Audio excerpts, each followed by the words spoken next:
Ассалаумағалейкум, құрметті көркемөнер ықыласкерлері. Міне бүгін Қарақалпақстан Республикасы Игорь Витальевич Савицкий атындағы мемлекеттік көркемөнер музейінде сахна гармониясы арқылы көргізбе болып өтпекте. Бұл көргізбе белгілі театр художнигі Ислам Алибековтың туылғанына 75 жыл толуын нәсіп етуіне өткізілмекте.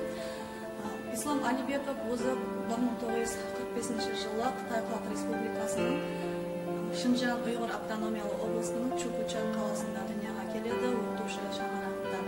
10 жасында шаңырағымен біргелікте Қазақстан Республикасына көшіп өтеді. Оның жаслығынан суретшілікке, көркемөнерге болған қызығушылығы оны Алматы көркемөнер білім жұртына қарай жетеледі. 1969 жылы Алматы суретшілік көркемөнер білім жұртын тамамлап, Алматыдағы жас тамашашылар театрында художник болып, театр художнигінің жұмыс бастайды. Ондан кейін Мұхтар Әуезов атындағы драма театрында художник болып істеді. Қарақалпақстан Республикасына 1973 жылы Бердақ атындағы Қарақалпақ мемлекеттік академиялық музыкалық театрының шақырылуыменен жұмысқа келеді. Өмірінің ақырына шейін 35 жыл аралығында театрдың бас художнигі болып жұмыс істейді.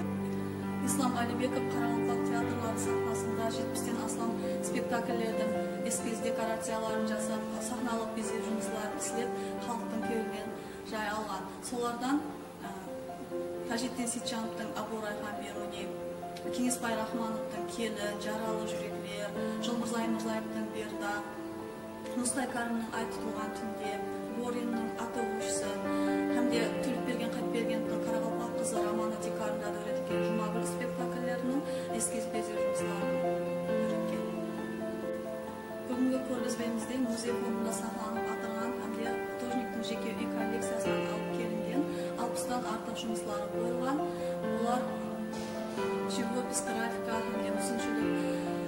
мүсіншілікте істеген жұмыслары болып, олар портрет, пейзаж, әмде композициялық жанрында өретілген жұмыслары болып табылады.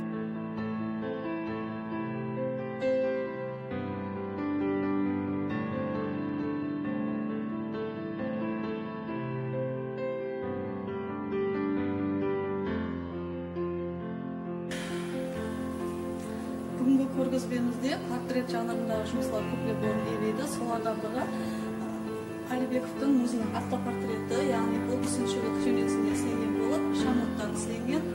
Автопортрет бұл художниктің өзінің ішкі дүниясына назар таслау болып табылады. Яғни бұл жерде художник өзін тамаша көйлерге көрсеткен халда өзінің ішкі көңіл кешірмелерін әмде оның характерін бұл портретке қарап оқып алуы мүмкін.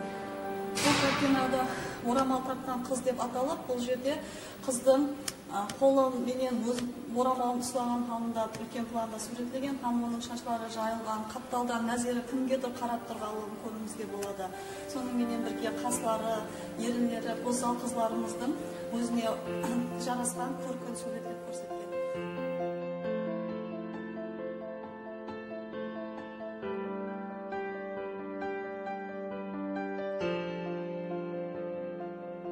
Бұл жұмысы болса, үміт портреті деп аталып, бұл художниктің тұңғыш қызының портреті болып табылады.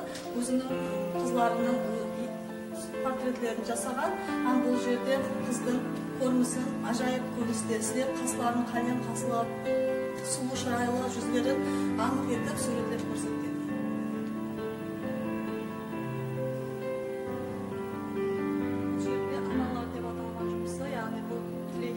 Аналар спектакльде істелген декорациялық жұмысы болып табылады. Бұл жерде аналар жүздерінен мехр көрініп тұрған, өзінің перзенттерін жанына алған аналар суретленген. Олардың үстілерінде міне Қарақалпақ киімдеріменен суретлеп, Қарақалпақ халқының тұрмысына жақсы таныс болғанын художниктің жұмыстарында көрінеді.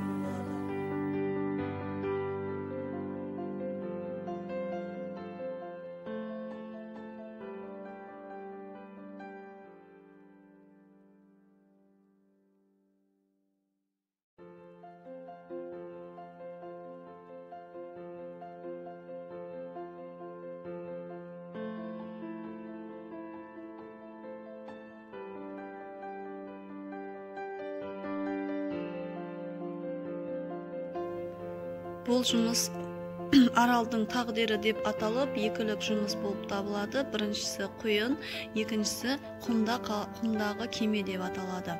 Бұл жұмыстың текарғы темасы адамзат һәм оны қоршап тұрған дүнияның өз ара қатынасын һәм мазмұнын ашып береді. Экология машқаласына бағышлап көплеген жұмыслардағы сияқлы, бұл жерде біз художниктің құрамалы живопислік фактураны, ритмділіктің анықлығын сақлап қалғанлығын көреміз. Реңлерін аралас сары, қоңыр реңлерменен көрсетіп, кеменің ашынарлы жағдайға түскенлігін көру арқылы бүткіл адамзаттың қиын жағдайын сеземіз. Бұл жерде де сол теңіздің құрып қалған ұлтанында балықлардың аянышты ахуалдағы көрінісі суретленген. Бұл жерде графикалық жұмысларын көреміз. Су қабақ ұстаған қыз, шөкірме киген қары һәм бәһар деп аталған жұмысларында реңлі қалемдерменен дөреткен. Бәһар атлы жұмысы философиялық композиция болып, реңлі қалем арқылы суретленген. Бәһар паслы гозалық паслық болып есептелінеді. Сондықтан да художник бұл пасылды қызлардың гозалығына теңеп, композицияның төменгі орайлық бөліміне қыздың образын сәулелендірген. Бұл төретпеде художник табиғаттың оянып, жаңаланып атырғанын көрсетпекші болған. Ал жоғарғы қатардағы жұмыслары болса, Төлепберген Қапбергеновтың Қарақалпақ қызы романы үшін ісленген кітап иллюстрациялары болып, олар сол кітаптағы уақияларды ізбе-із тәртіпте ақ, қара реңлерде дөреткен һәм сол уақияларды көз алдыңа келтіреді. Және де ажайып төретпелерінің бірі автопортрет жұмысы. Художник бұл картинада натуралистлерге тән болған реал көріністерді һәм ой қиялындағы тәсірлерін суретлеген. Реңлерінде болса, художниктің өзіне тән рең беру ұсылын көруіміз мүмкін.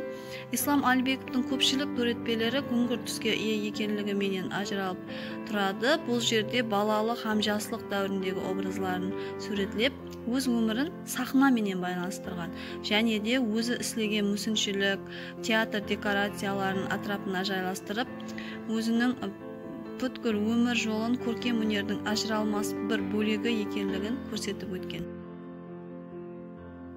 Бұл жерде Қарақалпақ халық шайыры Бердақ шайырдың портретін көреміз.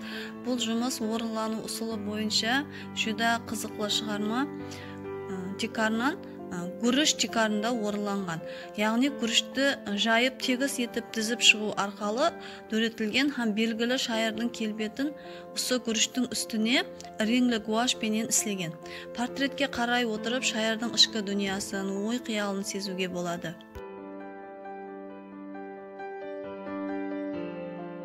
Және де ажайып жұмысларының бірі Игорь Витальевич Савицкийдің портреті болып табылады. Художник бұл жерде музейіміздің текарын салушысы Игорь Витальевич Савицкийдің образын суретлеген. Арқа көріністерінде болса, оның жинаған Қарақалпақ халқының милли қол өнері бұйымдары һәмде Қарақалпақ қызын үстіндегі Қарақалпақ хаял қызларының милли киімдерінен болған көк көйлегі һәм милли бас киімі сәукелесі, археологиялық табылмалар һәм картиналарды суретлеп көрсеткен. Төретпеде Игорь Витальевич Савицкийді Қарақалпақ халқының милли байлықтарын, авангард жөнелістеріндегі істеген картиналарды сақлап қалған гозалық құтқарушысы сипатында суретлеп берген.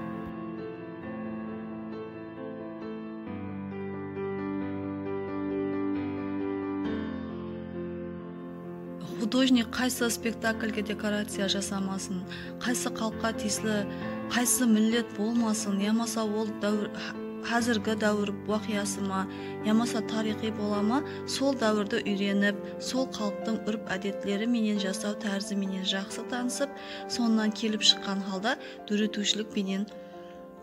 дөретушілік жұмысларын іслеген. Һәм декорациялары һәм эскизлері қолы шығып, өзінің бақасын жойтпайды. Келін атлы спектакльге іслеген сахналық эскизі графикалық жұмыс болып, төретпенің орайлық бөлімінде тапшан суретленген. Оның атрапында декоратив теректер һәм әрқилы түзілістегі көріністер менен безелген.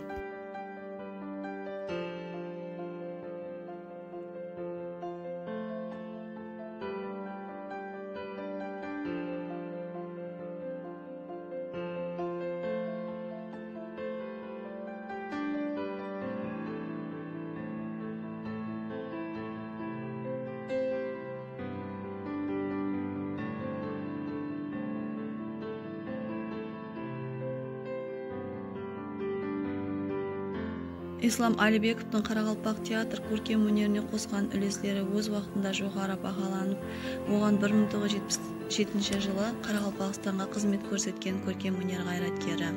1984 жылы Бердақ атындағы мемлекеттік сыйлықтың лауреаты. 1987 жылы Қарақалпақстан халық художнигі һәм 2000 жылы Өзбекстан халық художнигі атлы хүрметлі атақлар берілді.